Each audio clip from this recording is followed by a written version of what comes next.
Welcome back friends मैं दीक्षित आपको स्वागत जनाऊँ वीकेएस एजुकेशन को पूर्व क्लास रे आमे खाद्यर श्रेणी विभाग पढ़ी ता मध्य आमर पोषक विटामिन ए बी सी ये सब रही जाता मुझे कही कि आपण मानक पर क्लास रे ए विषय जनइबी ठीक अच्छे। चलतु देखा पोषक से गुड़िकर उच्च कार्य पोषक पोषक नाम हूँ श्वेतसार श्वेतसार क्यों मिले ना चाउल चीनी गुड़ आलू मांडिया मक्का सारू बाजरा अटा कंदमूल इत्यादि ठीक अच्छे। यार कार्य कौन ना शरीर को कार्य करने शक्ति जोगाए बड़का श्वेतसार शरीर चर्बी आकार में जमा हो रहे जो आवश्यक समय शक्ति मिले। पुष्टिसार देखिए पुष्टिसार क्यों ना डाली सोयाबीन छतु माछ मांस अंडा इत्यादि एकर कार्य कौन ना पिला मानक शरीर वृद्धि रे सहायता करे नष्ट हो जाता कोषक द्वारा नूतन कोष सृष्टि करे। देखिए स्नेहसार स्नेहसार क्यों मिले तेल घी लहुणी माछ क्षीर मांस अंडा इत्यादि यार कार्य कौन ना कार्य करने शक्ति जोगाए और चर्म चिक्कण रखे। तो जापार क्यों पोषकर क्यों कार्य तबे आस विटामिन ए को ठीक अच्छे। विटामिन ए क्यों मिलता है पाचिला आंब अमृतभंडा पाचिला आंब गाजर क्षीर माछ तेल मिलता है। यह अभाव क्यों सब रोग होता है ना अंधार कोणा रोग हुए बेले बेले दृष्टि शक्ति संपूर्ण लोप पाई जाए चर्म सुखिला रहे काठ कण बाहाए ठीक अच्छे। तो विटामिन बी देखा अकांडिया बा ढिंकी कुड़ा चाउल चोकड़ मिशा अटा बासी तोराणी कांजी शाग छेली कलिजा क्षीर ठीक अच्छे। या अभाव कौन सब होता है ना बिरिबिरिया रोग होता है पाटी कल घा बा तुंडा हुए बा जुड़ा में तुंडुका को गोड़ हाथ फुली झिमझिम फुली झिमिझिमी लगे तलिबाज छुंटी पड़ा परी लगे। विटामिन सी देखा विटामिन सी क्यों ना कमला लेंबू पिजुड़ी टमाटो अँला कंचा लंका तटका पनीपरिया आसता है। अभाव क्यों रोग होता है ना स्कर्भ रोग होता है दांत माढ़ी रक्त पड़े घा शीघ्र सुखे ना ठीक अच्छे ये सब रोग होता है। तो विटामिन डी देखा छोट माछ छेली कलिजा अंडा कड माछर तेल क्षीर सूर्य किरण सीधा विटामिन डी मिले ना ठीक अच्छे। आम चर्म उपर सकाଳେ सूर्य किरण पड़े विटामिन डी तैयारी हुए से शिशु को सकाळ सूर्य किरण रे किसी समय शुआई देवा आवश्यक। केवल शिशु नुहे आम सकाल जो मर्निंग वर्क करने आमर सूर्य किरण पड़ो तथा विटामिन डी ठीक अच्छे।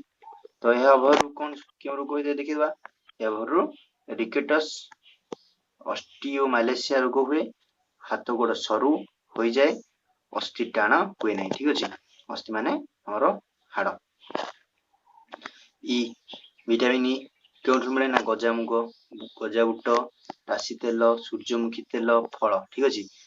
यह कौन रोग होता है ना चर्म चिकन रहे ना स्नेहसार शोषण रे बाधा प्राप्त हुए स्त्री लोक मानक बाध्या रोग हेबा संभावना थाए ठीक अच्छे। विटामिन के विभिन्न प्रकार शाग माछ क्षीर मांस सज परिबा फल बंधाकोबी ठीक अच्छे।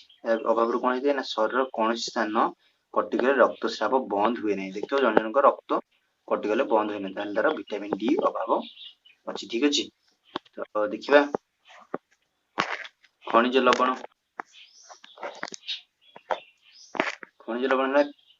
कैल्शियम युक्त लवण यह क्यों मिलता है ना चूना माछर मिलता है माछ कंटार मिलता है क्षीर मांस सागर मिलता है ठीक अच्छे। यार कार्य दांत अस्थिर गठन में साहाय्य करे एवं अस्थि यह अभाव कौन होता है ना अस्थि बंका हो जाए ठीक अच्छे। जोटा देखते गोटे पिला एमती बंकई चलते ठीक अच्छे कैल्शियम अभाव अच्छे।